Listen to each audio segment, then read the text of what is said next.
মজার একটা জিনিস দেখবো, যেটা হচ্ছে আমরা add on domain. So add on domain জিনিসটা কি?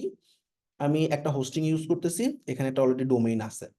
তো আমি চাচ্ছি আরেকটা ডোমেইন ব্যবহার করব, সেম সার্ভার, অর্থাৎ মানে সার্ভার বা সি প্যানেল আমি আর কিনবো না, কিন্তু মাল্টিপল ডোমেইন ইউজ করব এই একই সি প্যানেলে, যেটাকে আমরা অ্যাড অন ডোমেইন বলি। তো ধরা যাক আমার একটা ডোমেইন আছে, আমি ধরা যাক হোস্টিং এর বা যে কোনো প্যানেল থেকে একটা ডোমেইন নিছি, এবং এটাকে কোনো হোস্টিং এর সাথে এখনো ধরা যাক কানেক্ট করিনি। তো আমরা ডোমেইন অপশনে গেলাম, যে ডোমেইনটাকে আমি আমার এই সি প্যানেলের সাথে কানেক্ট করতে চাবো, সেই ডোমেইনের ম্যানেজ বাটনে ক্লিক করব। তারপর আমরা ডিএনএস বা নেম সার্ভার নামে একটা অপশন পাবো। তো এখানে একটা ডিফল্ট ডিএনএস দেওয়া থাকে। তো আমরা চেঞ্জ নেম সার্ভার বাটনে ক্লিক করব, চেঞ্জ নেম সার্ভার বাটনে ক্লিক করব। এরপর এই হোস্টিং এর নেম সার্ভার আমার জানতে হবে।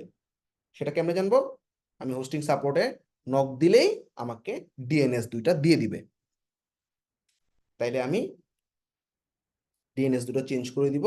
ধরা যাক zoraIT.com, ns1.zoraIT.com, আরেকটা হচ্ছে ns2.zoraIT.com। দুইটা নেম সার্ভার থাকে, হ্যাঁ,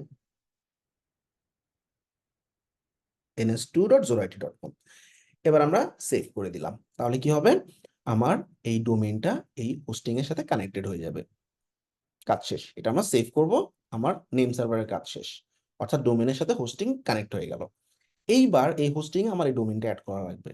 এটার জন্য আমাদের কি করতে হবে? আমরা ডোমেইন অপশনে গেলে এই ডোমেইনস নামে একটা অপশন পাবো, এই ডোমেইনস অপশনে ক্লিক করলাম। এবার ক্রিয়েট নিউ ডোমেইন। আচ্ছা, তো আমাদের ডোমেইনটার নামটা কি? আমাদের ডোমেইনটার নাম হচ্ছে legendstock.live। তো আমরা এই ডোমেইনটা জাস্ট লিখে, কিচ্ছু করা লাগবে না, সাবমিট করে দিব।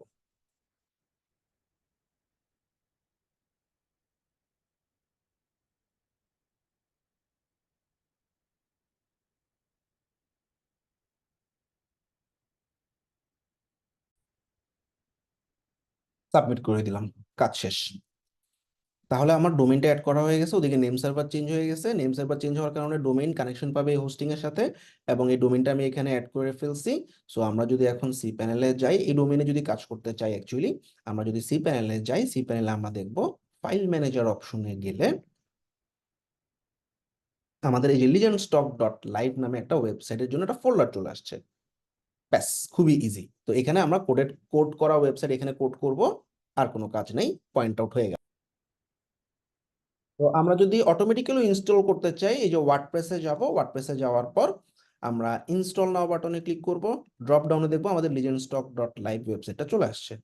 তো এই ওয়েবসাইটে আমি এখন ওয়ার্ডপ্রেস ইনস্টল করে ফেলতে পারবো।